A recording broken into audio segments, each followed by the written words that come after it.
Hello friends, welcome to my channel প্রিয়াঙ্কার home creation. প্রিয়াঙ্কার home ক্রিয়েশনে সকলকে স্বাগত জানিয়ে শুরু করছি আজকের রেসিপি। আজ আমি আপনাদের সঙ্গে শেয়ার করব কচু দিয়ে একটা সিম্পল রেসিপি। এই রেসিপিটি লুচি, ভাত, রুটি বা পরোটার সঙ্গে খেতে খুব ভালো লাগে।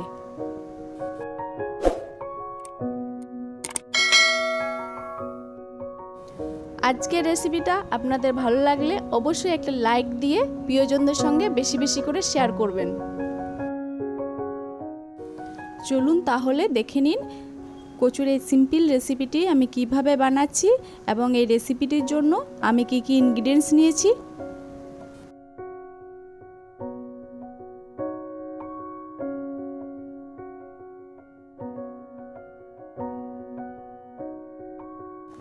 কচুর এই রেসিপিটির জন্য আমি নিয়ে নিয়েছি কিছু পুঁই পাতা, আর নিয়ে নিয়েছি বেগুন। বেগুনগুলোকে এভাবে টুকরো টুকরো করে কেটে নিয়েছি।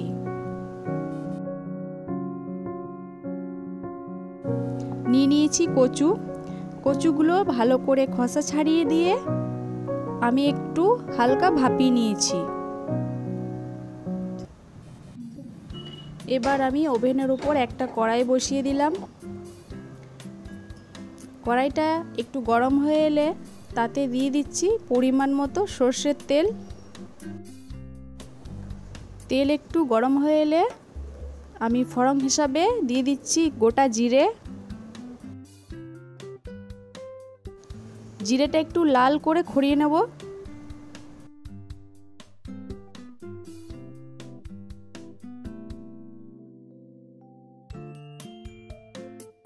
জিরেটা আর বেশি খড়ানো যাবে না, এরকম থাকা অবস্থায় আমি এর মধ্যে দিয়ে দেব হালকা ভাপিয়ে রাখা কচু। তেলের ওপর কচুগুলো দিয়ে একটু ভালো করে ভেজে নেব।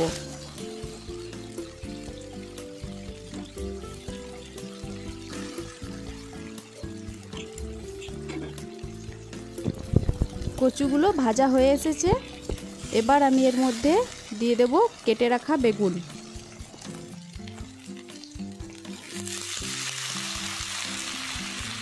বেগুনগুলো দিয়ে ভালো করে খুন্তার সাহায্যে মিশিয়ে নিচ্ছি এবং একটু ভাজা ভাজা করে নিতে হবে বেগুনগুলো।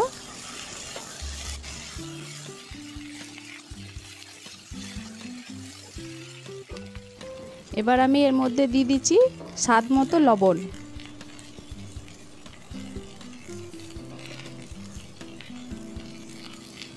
আর দিয়ে দিচ্ছি হলুদের গুঁড়ো। লবণ এবং হলুদের গুঁড়ো দিয়ে কচু বেগুনগুলো একসাথে আরও ভালো করে ভেজে নেব।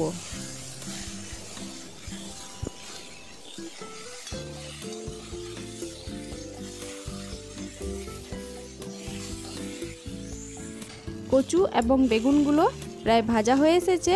এই অবস্থায় আমি দিয়ে দিচ্ছি কেটে রাখা পুঁই পাতাগুলো।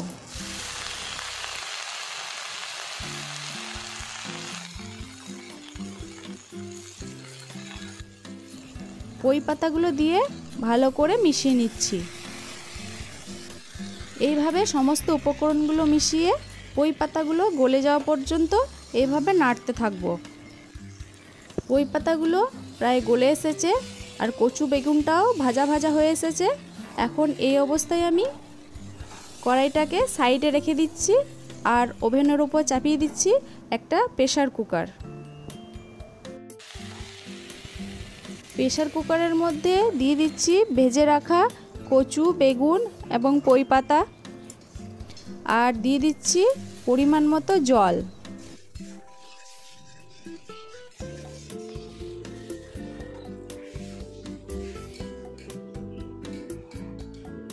পরিমাণ মতো জল দিয়ে আমি এগুলোকে ভালো করে সেদ্ধ করে নেব।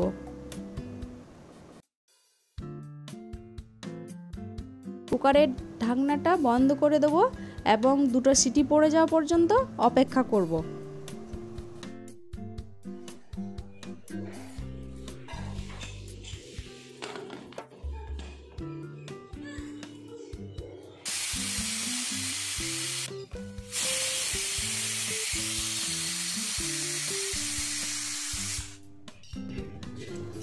সিটি দেওয়া হয়ে গিয়েছে। এবার ঢাকনা খুলে দেখে নিচ্ছি সমস্ত উপকরণগুলো সেদ্ধ হয়েছে কিনা। আমার সমস্ত উপকরণগুলো সেদ্ধ হয়ে গিয়েছে। কুকারটা সাইডে রেখে দিয়ে ওভেনের উপর একটা কড়াই বসিয়ে দিচ্ছি। কড়াইয়ে দিয়ে দিলাম 1 চামচ পরিমাণ সর্ষের তেল, আর দিয়ে দিলাম 6-7 কোয়া রসুন কুচিয়ে নিয়েছি। রসুনটা দিয়ে একটু ভালো করে ভেজে নিচ্ছি। এই কচু রেসিপিটিতে রসুনটা দিলে খেতেও ভাল লাগে আর গন্ধটাও খুব সুন্দর আসে। রসুনগুলো একটু খড়ে এসেছে। এই অবস্থায় দিয়ে দিচ্ছি সেদ্ধ করে রাখা কচু, বেগুন, পই দিয়ে ভালো করে একবার এভাবে নেড়ে নিচ্ছি।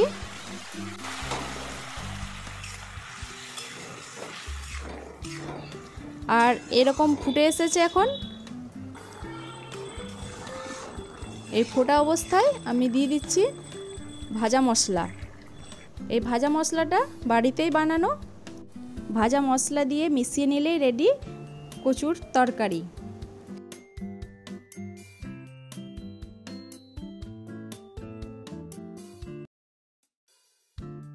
এই কচুর মধ্যে যে জলটা এটা এরকমই রাখবো, কারণ এটা ঠান্ডা হয়ে গেলে টেনে যাবে।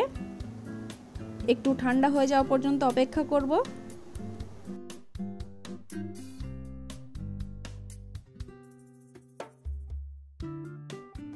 একটু ঠান্ডা হয়ে গিয়েছে। এবার একটা প্লেটে তুলে নেব। আমার রেসিপিগুলো আপনাদের কেমন লাগে অবশ্যই কমেন্ট করে জানাবেন। গরম গরম ভাত, রুটি, পরোটা বা লুচির সঙ্গে পরিবেশন করার জন্য রেডি কচুর তরকারি। ধন্যবাদ। পাশে থাকবেন, সাথে থাকবেন। দেখা হবে নেক্সট ভিডিওতে।